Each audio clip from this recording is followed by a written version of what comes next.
Radio is a very intimate relationship with the listener.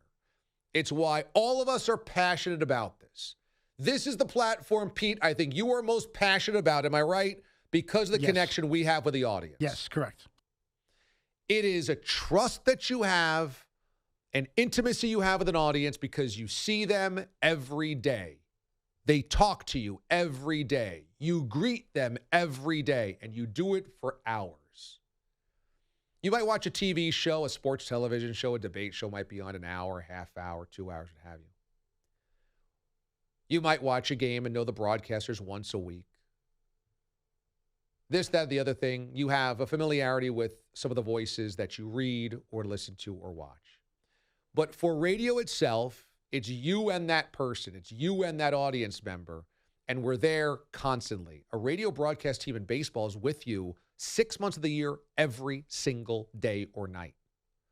They become your friend. They become your companion. And so baseball radio play-by-play. Would you agree, Pete, that baseball play-by-play is the hardest to do on radio out of the major sports? Yes. Hockey's hard, too. Hockey's hard because of the speed of it. Yes. Baseball's hard because you got to fill so much time, tell stories, and keep it compelling. Right. Basketball can get there, but I think it's pretty consistent. But like hockey and baseball, yeah. Right. Whereas, would you say degree of difficulty, baseball one of the highest? Yeah, different degrees, right? The speed is different in a hockey or basketball, but the space and the filling and the keeping a listener engaged is the most difficult in baseball. Gotta have some stories. Got to have some stories. Got to be conversational. Got to be able to connect with the audience. And you do it 162. I mean, 162 games is outrageous, plus playoffs. Yeah, and you're along for the drive for a lot of people in a baseball game. Like, you are their company, you're their passenger in the car as they, basically want to just stroll through and pay attention to the game. Right. The Los Angeles Angels have been desperate to find some corner of Southern California where you matter. And it's why they became the Los Angeles Angels instead of the Anaheim Angels. It's why Artie Moreno has bought billboards.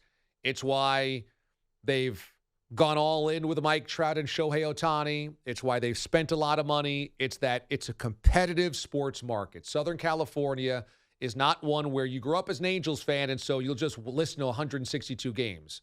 You're not a Twins fan. You're not a Brewers fan. You're not a Cubs fan. You're not a Yankees fan. You're not a fan. You're not a Cardinals fan where it's just handed down generation to generation, and that's just who you are and what you do.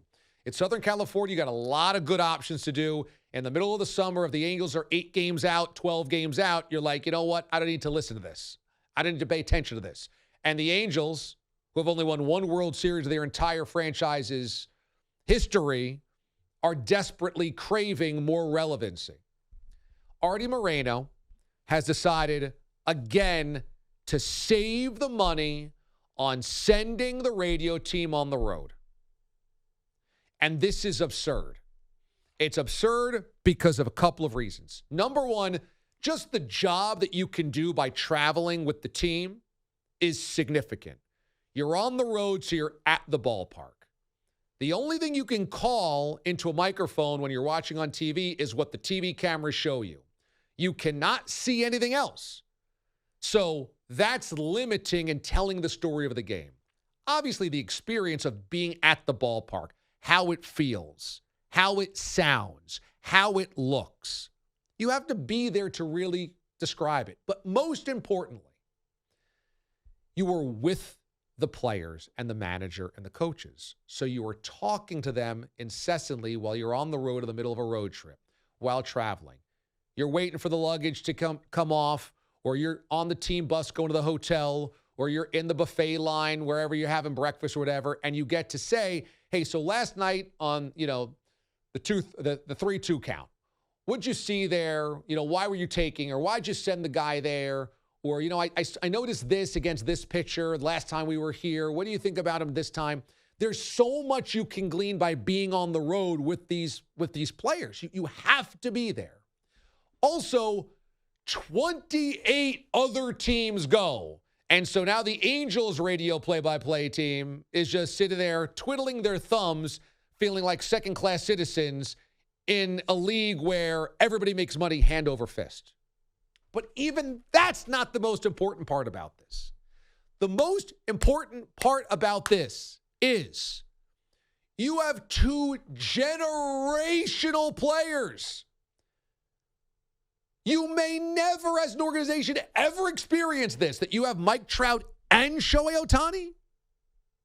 You have a moment in time to capture people to tell that story. Mike Trout has been compared to Mickey Mantle. Shohei Ohtani has been compared to Babe Ruth. You got Mickey Mantle and Babe Ruth on a team, and you can't cough up some coin for them to travel to go play games. You need your audience to feel like you're doing everything to bring those stories to them, those players to them. Here's why they matter. If you're telling your audience they don't even matter enough to travel with, why would your audience think that they're important? Shohei Ohtani is the greatest athlete ever to play the sport. He's in his prime. Maybe his last season as an Angel. You don't think it's important enough to send your broadcast team to go be with him at a hotel on the road for half the season? Don't you think it's valuable to be experiencing the Shohei Ohtani thing for half the season? And furthermore, do you know how cheap this is? This apparently costs, through hotel, travel, and per diem, about $200,000 for the season for them to travel. Do you realize Anthony Rendon will make $38 million this season? Meaning, if he played 162 games, which we know he won't, he makes $234,000 a game. For less than the price of one game of Anthony Rendon, you could send your broadcast team on the road. Mike Trout's making $35 million this year. For less than you spend on Mike Trout for one game, you could send your radio team on the road for half the season. Could you imagine making that decision? Could you imagine? It's outrageous. It's outrageous. Artie Moreno shortchanging that fan base, that audience, for the tune of less than a game check for Anthony Rendon is criminal.